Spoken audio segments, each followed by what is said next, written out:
تو پوٹینسی کا علم بہت اہم ہے، اور مرگ سوال میں بھی مختلف بیماریوں میں مختلف پوٹینسیاں استعمال کر کے دیکھنے چاہیے۔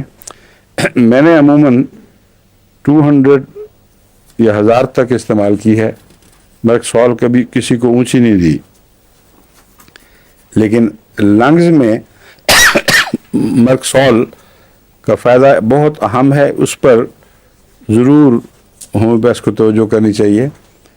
سلی امراض میں بھی مرگ سوال بہت مفید ہے، خاص طور پر اگر لنگز میں کہیں زخم بن چکے ہوں، کیویٹیز بن گئی ہوں، اگر مرگ سوال کی عمومی علامتیں ہوں تو مرگ سوال اللہ کے فضل کے ساتھ بہت نمایاں اثر دکھاتی ہے۔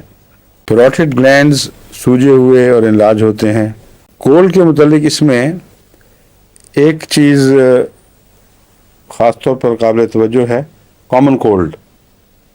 کامن کولڈ سے اس کا ایک تعلق ایسا ہے کہ علامتیں ہوں یا نہ ہوں، اگر کسی مریض کو کامن کولڈ میں نزلے میں مرگ سوال دی جائے تو فوراً فائدہ دیتی ہے، جب ٹھیک کرتی ہے تو 1 سیکنڈ میں ٹھیک کر دیتی ہے۔ میں نے خود اپنے اوپر تجربہ کر کے دیکھا ہے، ربا میں پرانی بات ہے، استعمال کی تو آنن فانن وہ جو نزلہ غائب ہو گیا، لیکن جب دوبارہ آیا تو پھر اس سے فائدہ نہیں ہوا۔ اس لیے کامن کولڈ سے کوئی اس کا ایسا تعلق ہے سطحی طور پر کہ اس کو فوراً درست کرتی ہے، مگر اس کا کرونک علاج نہیں ہے، اس لیے اس پر بنا نہیں کرنی چاہیے۔ اس کی بجائے اگر کامن کولڈ کی ٹینڈنسی ہو جس کو مرکری سے فوراً آرام آئے تو مستقل طور پر کالی آیوڈائڈ اس میں بہتر علاج ہے۔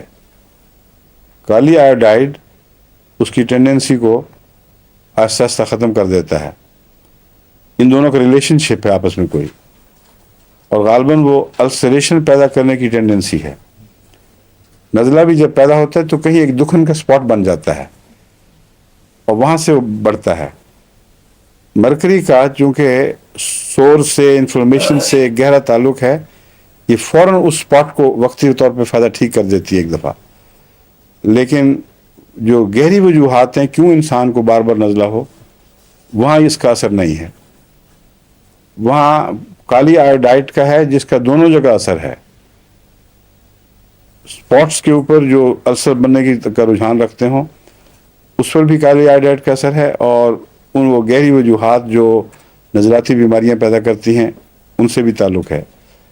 اس لیے وہ بھی ایک دوا کافی نہیں ہے نزلوں میں۔ میں یہ نہیں کہہ رہا کہ صرف اسی کو استعمال کریں، اگر مرکری عارضی فائدہ دے تو نسبتاً مستقل فائدے کے لیے پوٹیشیم آیوڈائڈ کو استعمال کرنا چاہیے۔